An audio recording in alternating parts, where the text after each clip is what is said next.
Bismillah, alhamdulillah, wassalatu wassalamu ala rasulillah. Today I want to share with you the topic of whispers in the mind, a very sensitive topic, and in Arabic it's called al-waswasa, which means what your mind whispers to you and the questions and thoughts.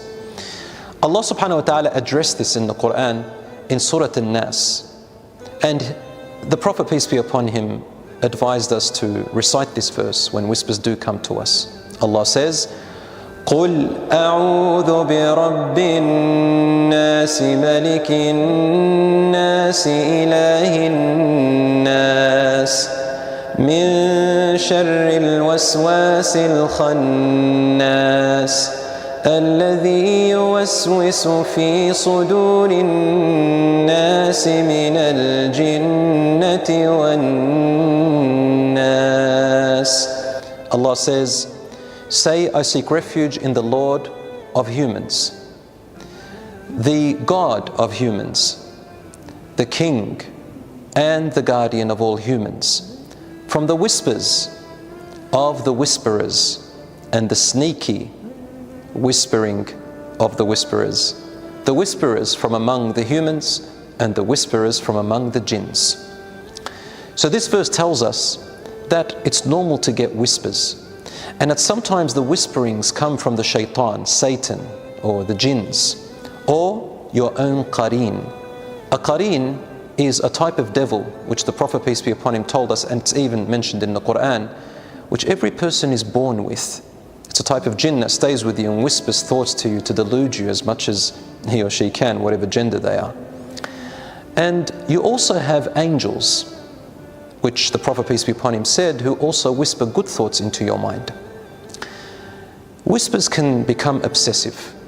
They can lead a person sometimes to mental illnesses, and sometimes we need help.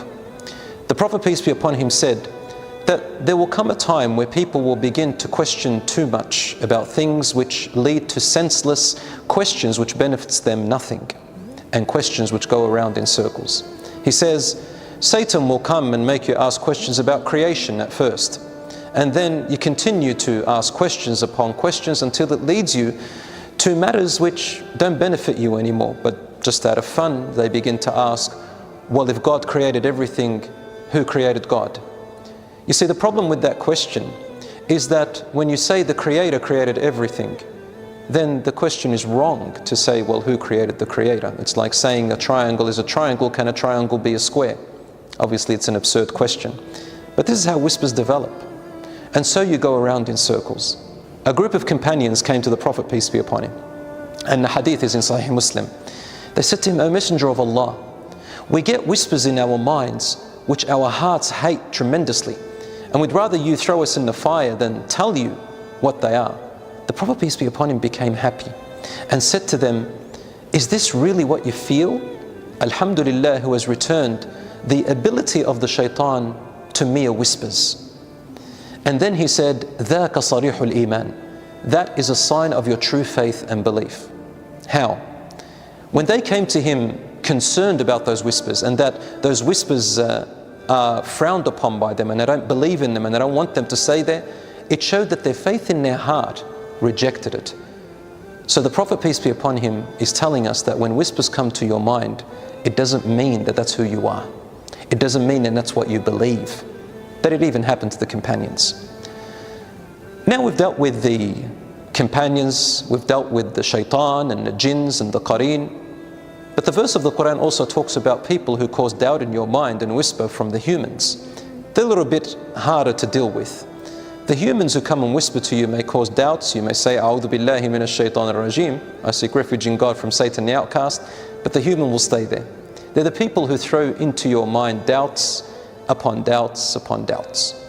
The scholars said, if it's not severe, then go back and read the Quran, learn the meanings of the Quran, and inshallah, it reads you and it brings you back to guidance.